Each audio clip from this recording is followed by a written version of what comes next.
going to pull a past, present, future spread for you, and then I'll clarify it. And then I'll get into the details.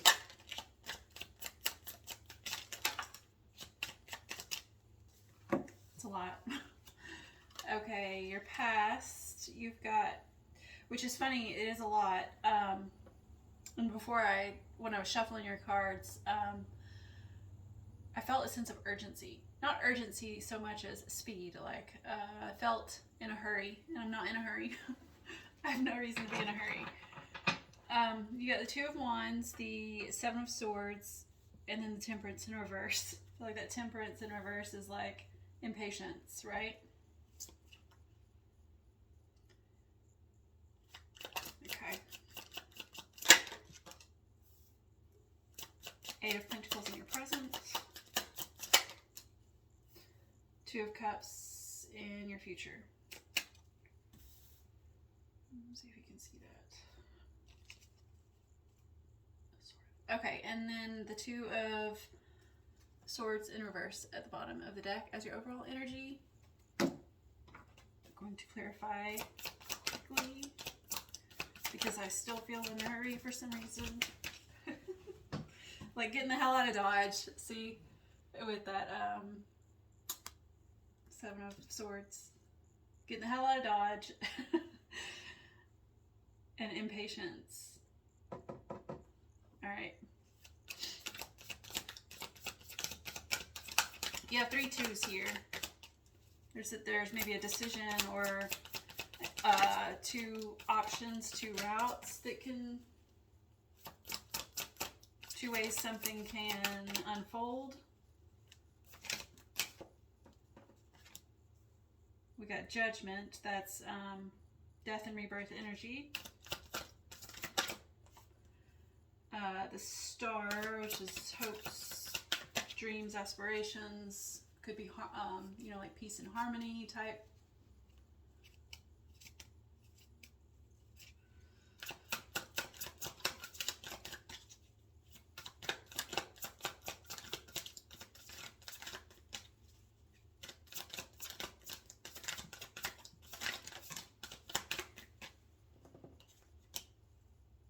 Okay. Two of Swords clarified by the Five of Wands, both in reverse. Okay. So just these being at the bottom of the deck here, my first impression is there's 2 ways something can go here. You know, normally with this Two of Swords, I get like going within, and maybe that's part of it. Trying to seek knowledge from within.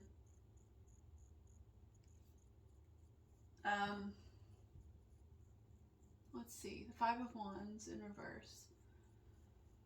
The Five of Wands is disharmony, really.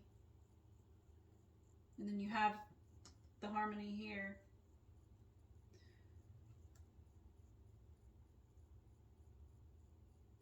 Okay, so let me, I'm trying to slow down because your energy feels really fast, but, okay, so the Two of Swords in reverse. There's definitely a component of going within, but I think that it's in relation to 2 ways something can, and 2 different outcomes. And I say this because underneath that Two of Swords, we have the Tower. So I think I'm really trying to keep my Gemini family members' energy out of this. But this whole spread 100% feels that way. But let's just say, okay, there's 2 ways something can go. There's something you're focused on that has 2 outcomes. One is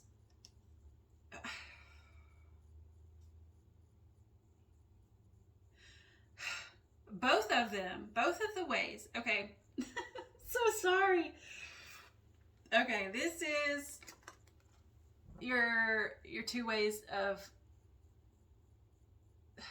you going within and seeing disharmony. Okay, this is the disharmony you're seeing within. Okay, this is but you're seeing two outcomes right now. This is the current trajectory, this disharmony, and then you've got these two outcomes. You've got the Tower with the Ten of Wands, which is, you know, like an explosion of sorts. It's something big, a big shakeup, but that does allow for a burden to drop, for you to lay a burden down, or a burden to be laid down. I'm assuming this is yours because this is your story, but it could be about another person. So then there's a second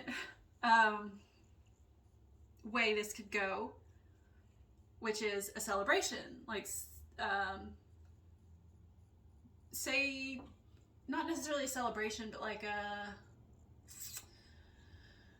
let's just say a positive outcome, okay? Let's just say a positive outcome. This is our maybe negative outcome, which the Tower's not always negative, but in this context, we have two different ways something can go, and they both end in the laying down of a burden. Both, okay? But it's like, well, this could happen or this could happen. We could have a shitstorm where everything falls apart, or we could have a peaceful, positive, what would we call it? Celebration. That's really the best I've got with this Three of Cups right now.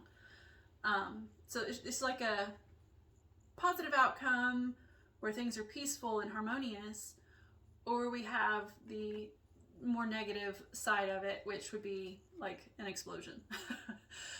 But they both allow for this burden to be released, whatever that burden is, with the Ten of Wands. Okay, so that's what we're looking at here. We're looking at two sides of the same coin, I guess. Two outcomes of the same problem. In your past, you have that problem here rearing its ugly head, so to speak, with the Two of Wands. There's and it looks like currently the goal, the trajectory is getting the hell out of Dodge as quick as possible. And this may not be like you literally leaving someplace. It could be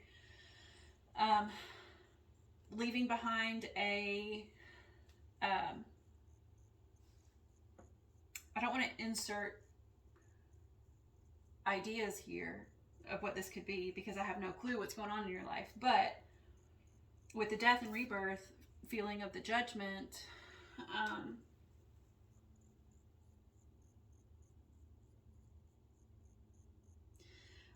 I'm getting leaving behind negative energy in favor of the positive, right? Whatever that energy is, whatever that negativity is, it's like your goal here is to get out of that, right? To choose one and go for it. And you're choosing the one that, or this is your past, right? So it's like you've chosen the one that's going to lead you to fulfillment, because you see this cat has a wand in his hand, and that's the one that he's choosing at the moment. I mean, this one's already established, right? It's like the old energy. This is the new energy, and he's ready to go forth, right? And this is you, Seven of Swords, going forth, taking your shit and running, getting the hell out of Dodge, and then this is you being impatient with it. And this could be a situation in your life. This doesn't have to be, well, this is I do believe this is a situation. I don't think it's like an aspect of you. I think this is a, not an event, but something.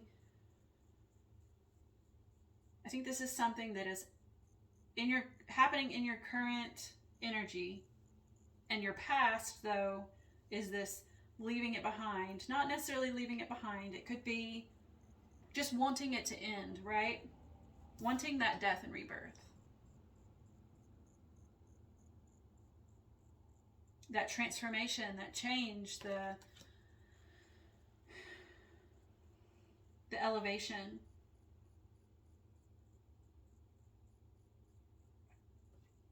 Your current energy is the Eight of Pentacles and the Star. You're working towards peace, hope, harmony.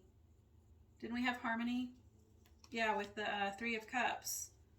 Like your goal, this one's your goal. This one's obviously the burden you want, the route you want your burden to be laid down by, is that hope and peace and harmony. And that's with the Star and the Eight of Pentacles. You're actively working towards this. And that's your current energy. And in your future, you have the Two of Cups, which is, you know, it could be a partnership. But it could be just emphasizing that harmony between you and this situation. But you do have the Five of Swords, which is like a leaving behind of, it's not the same as the Six of Cups where you're moving on to calmer waters necessarily. This is more like disappointment and, I don't even think it's a leaving behind in this situation. I mean, normally okay, so let me just say this Five of Swords is, it is disappointment. It's like the loss of a battle, right? But there's two, in the traditional tarot deck, there's two different sides to it. So there's the gentlemen in the back who have lost the battle. They're disappointed and they're, you know, turned away as if they're walking away, right? They're walking away in defeat. But then there's the man at the forefront who, which is here, and he's the one that's prominent, who has won the battle. And in this particular depiction, it's like he's looking back. In the traditional deck, he's kind of looking sly and like, haha, I won sort of, you know, situation, like rubbing it in their faces. But in this one, it's more like he's looking back in sorrow. Like, I hate that it had to happen this way, but it did. It had to, and it did happen, and now it's over. So that's kind of more of what I get in your future is it's done, it's over. It sucks how it happened, but now we can have peace. Now we can have harmony. Right? And I believe that that is you in harmony with the way things have gone, the trajectory that this whole reading has followed. The outcome is you finally being at peace with this situation. Now, I didn't take a lot of the traditional meanings in some of these cards like I normally would, but for some reason today, this is the third reading I've done, and my brain is playing a story out in your cards this time. It's not, I mean, they're not all directly related to their meaning. So in the Five of Swords here, I'm not getting that traditional meaning. So anyways, I'm going to get you a Woodland Warden's Oracle card. It usually ties the whole reading in really nicely and gives you signs and synchronicities that might be important to you, and it should help you on this journey here in this situation. So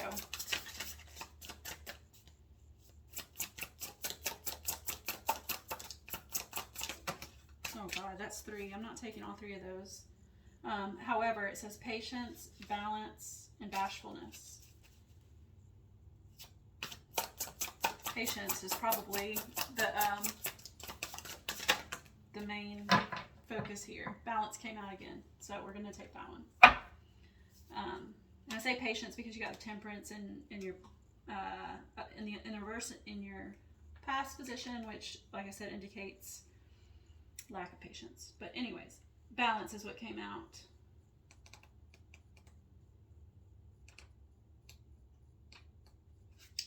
It's the dragonfly and pansy, and it's in the reverse. Okay, so I'm going to read the description and then I'll read you the reverse meaning. Perching with a delicate grace, the dragonfly is a symbol of balance. Nimble and attuned as a dancer, it moves effortlessly through the air, shifting direction with ease. Pansies are named for the French word pensée, meaning thought, and were given by the Victorians as tokens of thoughtfulness.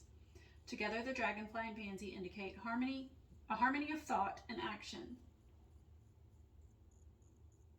That word harmony has popped up 1,000 times for you in this reading, so I think that that's the key thing to take away from here.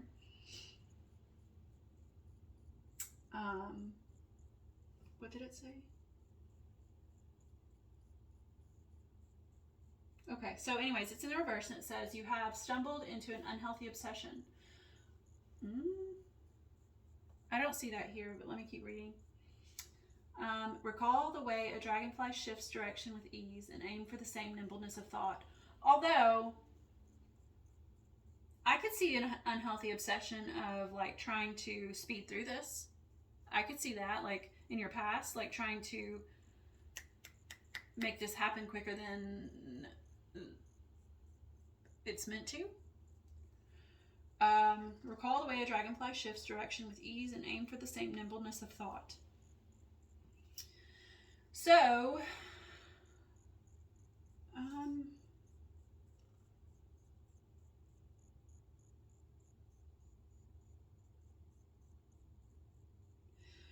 normally I don't read the questions at the bottom here.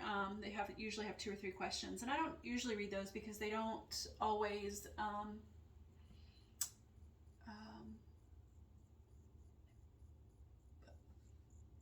I don't know. They don't always mean things to me, but they could to you because they did in the Aries and Taurus. So I'm going to read them anyway and just see if it resonates with you, if it helps you at all.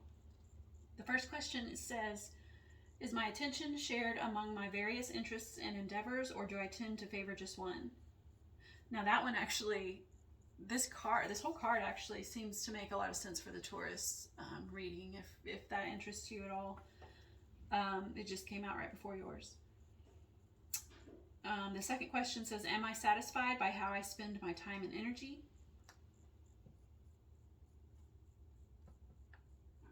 And the third question says, how can I build more balance into my life? I kind of want to see what the patience card says. It's right here.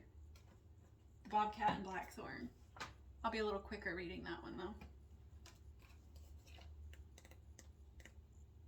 I wonder if that other one's right behind it too. What was it? Bashfulness? Bashfulness is there too. So I'm going to read all 3 of them. If you're done, feel free to click off, but I'm going to be quick, I promise. All right, patience, the Bobcat and Blackthorn. Bobcats are stealthy hunters, blending easily into their environment. They are independent creatures who can wait for hours for their prey, pouncing up to 10 feet at the right moment. The blackthorn is a thorny shrub covered in bittersweet berries called sloes. Associated with overcoming obstacles, the blackthorn's sharp spines provide shelter to vulnerable birds. According to lore, if blackthorn berries are plentiful, the coming winter will be severe. Traditionally, harvested in late autumn, sloes provide nourishment in the form of jams, wines, and other hearty treats with which to patiently pass a harsh winter. The upright meaning says, a difficult journey ahead requires preparation and patience. Channel the bobcat's stealth and pack plenty of provisions. Ration your sustenance carefully, remembering that berries are often sweetest after a hard frost. And then the last question is, how might I mentally prepare such that I can survive when the supplies are low?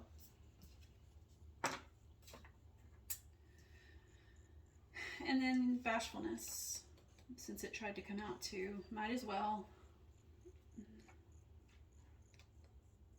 And it's in the upright here, so where are you? To play possum is to remain quiet and still when faced with danger. Let me show you the card. The expression comes from the possum's unique reaction to fear. It keels over and pretends to be dead. This is an instinctual response and an effective one. Spotting what appears to be a dead possum, predators will often lose interest. Similarly, the beautiful peony flower is associated with bashfulness. According to Greek mythology, nymphs who wish to hide from mortal eyes would disguise themselves as peonies. Upright, it says, you may wish to hide away from the world. While periods of solitude are necessary and healthful, be sure your retreat isn't driven by fear. And the question says, how do I respond to fear, instinctually or otherwise? So, Gemini, I hope I said Gemini in the very beginning. This is for Gemini. That is your reading, and I hope that you either enjoyed it or that it was helpful, and I hope to see you next time. Bye.